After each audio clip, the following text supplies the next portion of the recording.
ಪ್ರೀತಿಯ ಮಿತ್ರರಿಗೆ ಮಧುಮಾಲಾ ಧ್ವನಿಸಿರಿ ಯೂಟ್ಯೂಬ್ ಚಾನಲ್ಗೆ ಮತ್ತೊಮ್ಮೆ ಆತ್ಮೀಯ ಸ್ವಾಗತ.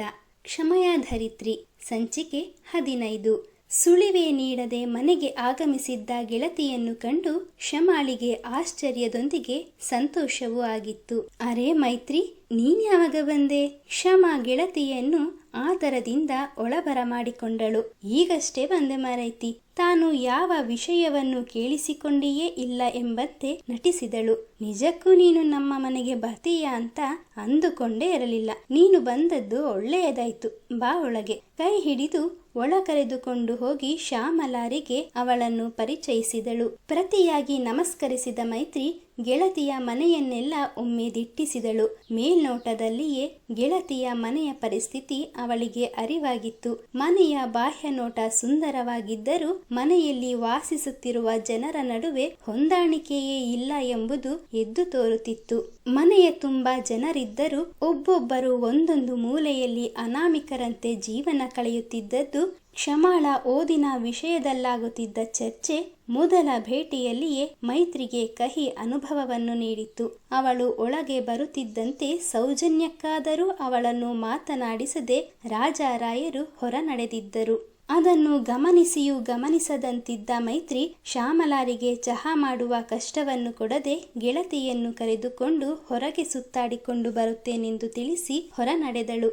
ಅವರ ಮನೆಯ ಸುತ್ತಮುತ್ತವೇ ಪ್ರಶಾಂತವಾದ ವಾತಾವರಣವಿದ್ದುದರಿಂದ ಅವರಿಗೆ ಹೆಚ್ಚು ದೂರ ಹೋಗುವ ಅವಶ್ಯಕತೆ ಇರಲಿಲ್ಲ. ಶಮಾ, ದಯವಿಟ್ಟು ನನ್ನನ್ನು ಕ್ಷಮಿಸು. ನಾನು ಈಗ ಬಂದದ್ದು ಸರಿಯಾದ ಸಮಯ ಅಲ್ಲ ಅಂತ ನನಗೂ ಅನ್ನಿಸಿತು. ಎಂತ ಮಾಡುದು, ಇವತ್ತು ಬೇರೆ ಭಾನುವಾರ. ಮನೆಯಲ್ಲಿಯೇ ಕುಳಿತು ಬಹಳ ಬೇಸರವಾಗ್ತಾ ಇತ್ತು. ಅದಕ್ಕೆ ಸಮಯ ಸಿಕ್ಕದ್ದೇ ತಡ. ನಿನ್ನನ್ನು ಹುಡುಕಿಕೊಂಡು ಓಡಿ ಬಂದೆ. ಆದ್ರೆ ನಿನ್ನ ಪರಿಸ್ಥಿತಿ ಈ ರೀತಿ ಶೋಚನೀಯವಾಗಿ ಇರ್ತದೆ ಅಂತ ನನಗೆ ನಿಜಕ್ಕೂ ತಿಳಿದಿರ್ಲಿಲ್ಲ. ಬೇಸರದಲ್ಲಿ ನುಡಿದಳು. ಮೈತ್ರಿ, ಇದೆಂತ ಹೀಗೆ ಮಾತನಾಡ್ತಾ ಇದ್ಯಾ? ನನ್ನ ಪರಿಸ್ಥಿತಿಗೆ ಎಂತ ಆಗುಂಟು? ಹೋ, ಅಪ್ಪಯ್ಯನ ಮಾತುಗಳು ನಿನಗೂ ಕೇಳಿಸ್ತಾ? ಯಾವುದೋ ವಿಷಯದ ಕುರಿತು ಮಾತನಾಡ್ತಾ ಇದ್ದೆವು. ಅಪ್ಪಯ್ಯನ ಧ್ವನಿ ಸ್ವಲ್ಪ ಜೋರು, ಅದಕ್ಕೆ ನಿನಗೆ ಜಗಳ ಮಾಡುತ್ತಿದ್ದ ಹಾಗೆ ಕೇಳಿಸ್ತು ಅನ್ನಿಸ್ತದೆ. ತನ್ನ ಮನೆಯ ಯಾವ ವಿಚಾರವೂ ಗೆಳತಿಗೆ ತಿಳಿಯಬಾರದೆಂದು ಕ್ಷಮಾ ಶತಾಯಗತಾಯ ಪ್ರಯತ್ನಿಸಿದಳು. ಏನೇನೋ ಹೇಳಿ ನನ್ನನ್ನು ನಂಬಿಸ್ಲಿಕ್ಕೆ ಪ್ರಯತ್ನ ಪಡಬೇಡ. ನನಗೂ ಎಲ್ಲ ಅರ್ಥ ಆಗ್ತದೆ. ಇಷ್ಟು ದಿನ ನೀನು ನಿನ್ನ ಮನೆಯವರ ಬಗೆಗೆ ಹೇಳಿದ್ದೆಲ್ಲ ಸುಳ್ಳು. ನನಗೆ ನಿನ್ನ ತಂದೆಯನ್ನು ನೋಡಿ ನಿಜಕ್ಕೂ ಆಶ್ಚರ್ಯವಾಯಿತು. ಅವತ್ತು ನೀನು ನಮ್ಮ ಮನೆಗೆ ಬಂದಾಗ ನಿನ್ನ ಕಣ್ಣುಗಳು ಯಾಕೆ KRS ಡ್ಯಾಮ್ ಆದದ್ದು ಅಂತ ನನಗೆ ಈಗ ಅರ್ಥ ಆಗ್ತಾ ಉಂಟು. ಮೈತ್ರಿ ಗೆಳತಿಯ ನಿಸ್ತೇಜ ಕಣ್ಣುಗಳನ್ನೇ ದಿಟ್ಟಿಸಿದಳು. ಅಷ್ಟರಲ್ಲಾಗಲೇ ಶಮಾಳ ಕಣ್ಣುಗಳು ಕೊಳವಾಗಿ ಕಂಬನಿಯು ಸಮುದ್ರದ ನೀರಿನೊಡನೆ ಬೆರೆತಿದ್ದವು. ಅವಳನ್ನೇ ಸೂಕ್ಷ್ಮವಾಗಿ ಗಮನಿಸಿದ ಮೈತ್ರಿ, ಕ್ಷಮಾ, ನೀನು ಮನೆಯಲ್ಲಿ ಇಷ್ಟು ಮೆತ್ತಗಿರುವುದನ್ನು ಕಂಡು ಅಂದು ಬಸ್ ನಿಲ್ದಾಣದಲ್ಲಿ ನಮ್ಮ ಮೊದಲ ಪರಿಚಯವಾದ ಸಮಯ ಆ ಪುಂಡರ ವಿರುದ್ಧ ಅಷ್ಟು ರಾಜಾರೋಷವಾಗಿ ಮಾತನಾಡಿದ್ದು ನೀನೇನಾ ಅಂತ ಅನುಮಾನವಾಯಿತು. ನಿನ್ನ ಆ ಧೈರ್ಯವನ್ನು ಯಾವತ್ತೂ ಕಳೆದುಕೊಳ್ಬೇಡ. ಅದೇ ಧೈರ್ಯದಿಂದ ಮುಂದೆ BA ಓದ್ಲಿಕ್ಕೆ ಹೇಗಾದ್ರೂ ಮಾಡಿ ನಿನ್ನ ತಂದೆಯನ್ನು ಒಪ್ಪಿಸು ಎಂದು ಗೆಳತಿಗೆ ಧೈರ್ಯ ತುಂಬಿದಳು.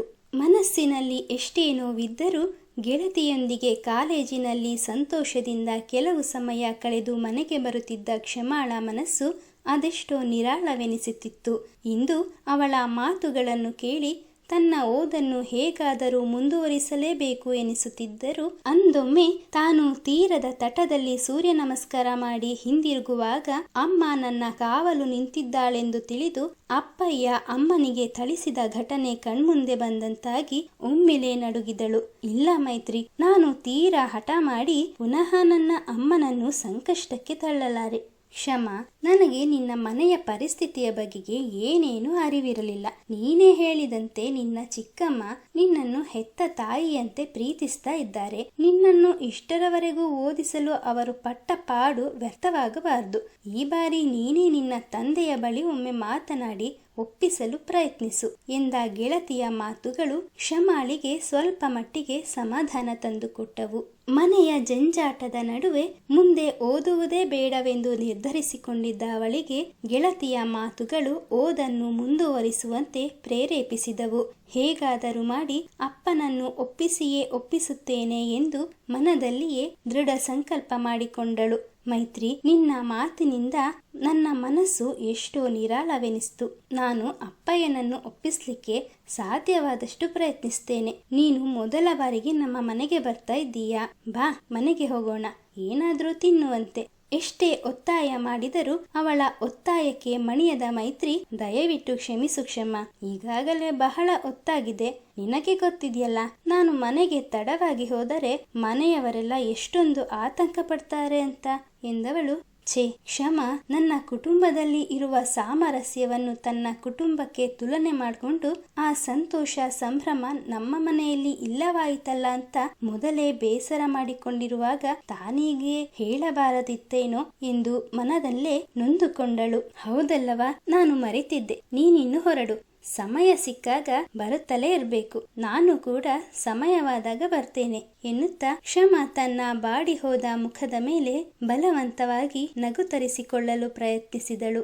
ಗೆಳತಿಯ ಮನಸ್ಸಿಗೆ ನೋವುಂಟಾಗಿರುವುದು ಮೈತ್ರಿಗೂ ಅರಿವಾಗುತ್ತಿತ್ತಾದರೂ ತಾನು ಮತ್ತೂ ಅದೇ ವಿಷಯವನ್ನು ಕೇಳಿ ಅವಳಿಗೆ ಮತ್ತಷ್ಟು ಜಿಗುಪ್ಸೆ ಉಂಟು ಮಾಡುವುದು ಬೇಡವೆಂದು ಯೋಚಿಸಿ, ಖಂಡಿತ ಬರ್ತೇನೆ ಮಾರೈತಿ, ನಾನು ಹೇಳಿದ ಮಾತನ್ನು ನೆನಪಿನಲ್ಲಿ ಇಟ್ಟುಕೋ ಎಂದು ಓದಿನ ವಿಷಯವನ್ನು ಮತ್ತೊಮ್ಮೆ ನೆನಪಿಸಿ ಗೆಳತಿಗೊಂದು ಭರವಸೆಯ ಆಲಿಂಗನ ನೀಡಿದಳು.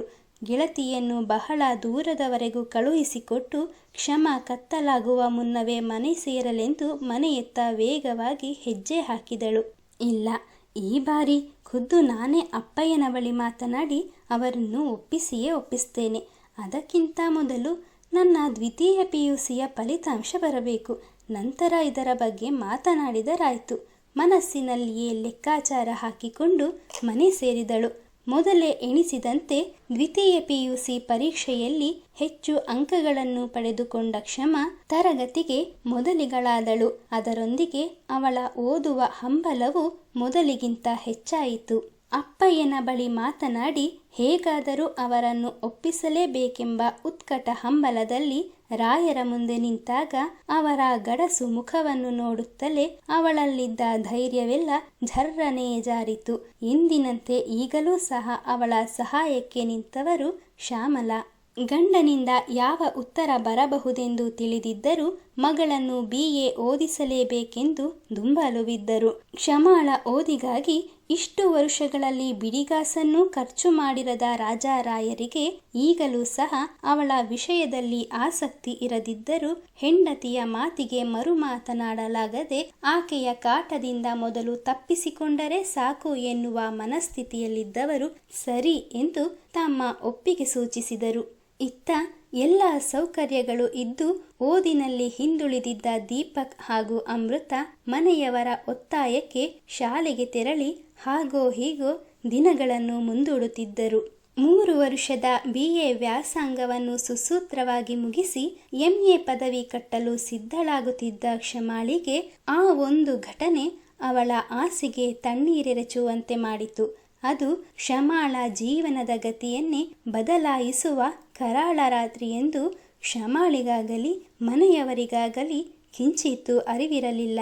ಅಂದು ರಾತ್ರಿ ಸಮಯ 7 ಕಳೆದರೂ ರಾಜಾರಾಯರು ಮನೆಗೆ ಆಗಮಿಸದಿದ್ದಾಗ ಅವರ ದಾರಿಯನ್ನೇ ಕಾಯುತ್ತಾ ಕುಳಿತಿದ್ದ ಹೆಂಡತಿ ಮಕ್ಕಳಿಗೆ ಆತಂಕ ಶುರುವಾಯಿತು.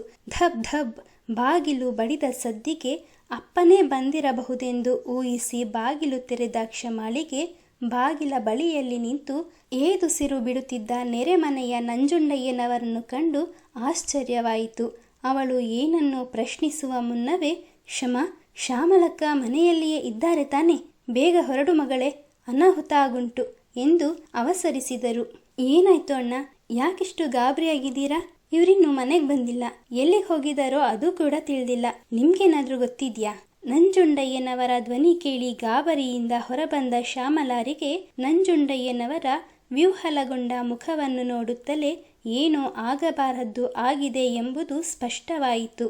ಶ್ಯಾಮಲಾರ ದುಗುಡವನ್ನರಿತ ನಂಜುಂಡಯ್ಯನವರು, ಶ್ಯಾಮಲಕ್ಕ, ಅದು ಎಂದು ತಡವರಿಸುತ್ತಲೇ ಹೇಳಬೇಕೆಂದಿದ್ದ ವಿಷಯವನ್ನು ಅರುಹಿದ್ದರು. ಅವರ ಮಾತುಗಳನ್ನು ಕೇಳುತ್ತಲೇ ಮನೆಯವರೆಲ್ಲರಿಗೂ ಬರಸಿಡಿಲು ಬಂದೆರಗಿದಂತಾಗಿತ್ತು. ಶ್ಯಾಮಲಾ ನಿಂತಲ್ಲಿಯೇ ಕುಸಿದು ಕುಳಿತರು. ಅಮ್ಮ, ನೀವು ಅಮೃತ ಮನೆಯಲ್ಲಿಯೇ ಇರಿ. ಅಪ್ಪಯ್ಯನಿಗೆ ಎಂತ ಆಗುಂಟು ಅಂತ ನೋಡಿಕೊಂಡು ಬರ್ತೇನೆ. ಅವರಿಗೆ ಏನೂ ಆಗಿರುವುದಿಲ್ಲ. ನೀವು ಧೈರ್ಯ ತಂದುಕೊಳ್ಳಿ. ಅಮ್ಮನಿಗೆ ಧೈರ್ಯದ ಮಾತುಗಳನ್ನು ಹೇಳಿದ ಕ್ಷಮ ದೀಪಕ್ನನ್ನು ಕರೆದುಕೊಂಡು ನಂಜುಂಡಯ್ಯನವರ ಜೊತೆ ಹೊರಟಳು. ಅಂದು ರಾಜರಾಯರು ಗೆಳೆಯರೊಂದಿಗೆ ವಾಕಿಂಗ್ ಮುಗಿಸಿ ಮನೆಗೆ ಹಿಂದಿರುಗುತ್ತಿದ್ದ ಸಂದರ್ಭದಲ್ಲಿ ರಸ್ತೆಯ ಬದಿಯಲ್ಲಿ ನಡೆದುಕೊಂಡು ಬರುತ್ತಿದ್ದಾಗಲೇ ಯಮಸ್ವರೂಪಿ ಲಾರಿಯೊಂದು ಅವರ ಮೇಲೆಯೇ ಹರಿದು ಹೋದ ಪರಿಣಾಮ ಅವರ ಕಾಲುಗಳೆರಡು ಬಲ ಕಳೆದುಕೊಂಡು ಕುಸಿದು ಬಿದ್ದಿದ್ದರು. ನಂಜುಂಡಯ್ಯನವರೊಂದಿಗೆ ಗಾಬರಿಯಿಂದ ಓಡಿ ಬಂದಿದ್ದ ಕ್ಷಮ ನಡು ರಸ್ತೆಯಲ್ಲಿ ರಕ್ತದ ಮಡುವಿನಲ್ಲಿ ಬಿದ್ದು ಒದ್ದಾಡುತ್ತಿದ್ದ ರಾಯರನ್ನು ಕಂಡು ಅಕ್ಷರಶಃ ಬೆಚ್ಚಿದಳು. ಭಯದಿಂದ ಅವಳ ಕೈಕಾಲುಗಳು ನಡುಗಿದವು. ಅಪ್ಪಯ್ಯ! ಬಿಕ್ಕುತ್ತಲೇ ರಾಯರ ಬಳಿಗೆ ಹೋಗಿ ಅವರ ತಲೆಯನ್ನು ಮಡಿಲಲ್ಲಿಟ್ಟುಕೊಂಡು ಅಪ್ಪಯ್ಯ ಎಂತಾಯ್ತು ಎಂದು ಗೋಳಾಡುತ್ತಿರುವಾಗಲೇ ಕಣ್ಣುಗುಡ್ಡೆಗಳನ್ನು ಮೇಲಕ್ಕೇರಿಸಿದ ರಾಯರು ಪ್ರಜ್ಞೆ ತಪ್ಪಿ ಕಣ್ಣು ಮುಚ್ಚಿದರು. ಕ್ಷಮಾಳಿಗೆ ಜೀವವೇ ಬಾಯಿಗೆ ಬಂದಂತಾಯಿತು. ತಕ್ಷಣ ನಂಜುಂಡಯ್ಯನವರ ಮೊಬೈಲ್ನಿಂದ ಆಂಬ್ಯುಲೆನ್ಸ್ಗೆ ಕರೆ ಮಾಡಿದಳು. ಆದರೆ ಅತ್ತ ಕಡೆಯಿಂದ ಯಾವ ಉತ್ತರವೂ ಬರದಿದ್ದಾಗ ನಿರಾಸೆಯಾಯಿತು. ಮರುಕ್ಷಣವೇ ಏನನ್ನು ಯೋಚಿಸಿ, ದೀಪು, ಎಂತ ನೋಡ್ತಾ ನಿಂತಿದ್ದೀಯಲ್ಲ, ಹೋಗು, ಬೇಗ ಆಟೋ ಕರೆದುಕೊಂಡು ಬಾ. ಅಪ್ಪಯ್ಯನನ್ನು ಆಸ್ಪತ್ರೆಗೆ ಕರೆದುಕೊಂಡು ಹೋಗೋಣ. ಪೆದ್ದು ಪೆದ್ದಾಗಿ ಎತ್ತಲೋ ನೋಡುತ್ತಾ ನಿಂತಿದ್ದ ತಮ್ಮನನ್ನು ಕರೆದು ಅವಸರಿಸಿದಳು. ಅಕ್ಕ, ನಿನ್ಗಿಂತ ತಲೆಗಿಲೆ ಕೆಟ್ಟಿದ್ಯೋ ಹೇಗೆ? ಈ ನಿರ್ಜನ ಪ್ರದೇಶದಲ್ಲಿ ಎಂದಾದರೂ ಆಟೋಗಳು ಓಡಾಡಿದ್ದು ನೋಡಿದೀಯಾ? ಆಟೋ ಬೇಕು ಅಂತಂದ್ರೆ ಆಟೋ ಸ್ಟ್ಯಾಂಡಿಗೆ ಹೋಗಬೇಕು. ಆಟೋ ಸ್ಟ್ಯಾಂಡು ಇಲ್ಲಿಂದ ಅಷ್ಟು ದೂರ ಉಂಟು. ಅಲ್ಲಿಯವರೆಗೂ ನಡೆದುಕೊಂಡು ಹೋಗ್ಲಿಕ್ಕೆ ನನಗಂತೂ ಆಗುದಿಲ್ಲ. ಅವನು ಮಾತು ಮುಗಿಸುವುದರೊಳಗಾಗಿ ಕ್ಷಮ ನಂಜುಂಡಯ್ಯನವರ ಬಳಿ ತಂದೆಯನ್ನು ಬಿಟ್ಟು ನಟ್ಟಿರುಳಿನಲ್ಲಿ ಒಬ್ಬಂಟಿಯಾಗಿ ಆಟೋ ನಿಲ್ದಾಣದತ್ತ ಓಡತೊಡಗಿದಳು. ಸಾವು ಬದುಕಿನ ನಡುವೆ ಹೋರಾಡುತ್ತಿರುವ ರಾಜರಾಯರನ್ನು ಕ್ಷಮ ಬದುಕಿಸಿಕೊಳ್ಳುವಳೆ? ನಿರೀಕ್ಷಿಸಿ ಮುಂದಿನ ಸಂಚಿಕೆಯಲ್ಲಿ. ಪ್ರೀತಿಯ ಮಿತ್ರರೇ, ಸಂಚಿಕೆ ಹೇಗನಿಸ್ತು? ನಿಮ್ಮ ಅನಿಸಿಕೆ ಅಭಿಪ್ರಾಯಗಳನ್ನು ಕಮೆಂಟ್ನ ಮೂಲಕ ತಿಳಿಸಿ. ಹಾಗೂ ಚಾನಲ್ ಸಬ್ಸ್ಕ್ರೈಬ್ ಮಾಡಿಕೊಂಡು ನಮ್ಮನ್ನು ಪ್ರೋತ್ಸಾಹಿಸಿ. ಮುಂದಿನ ಸಂಚಿಕೆಯಲ್ಲಿ ಮತ್ತೆ ಸಿಗೋಣ. ಧನ್ಯವಾದಗಳು.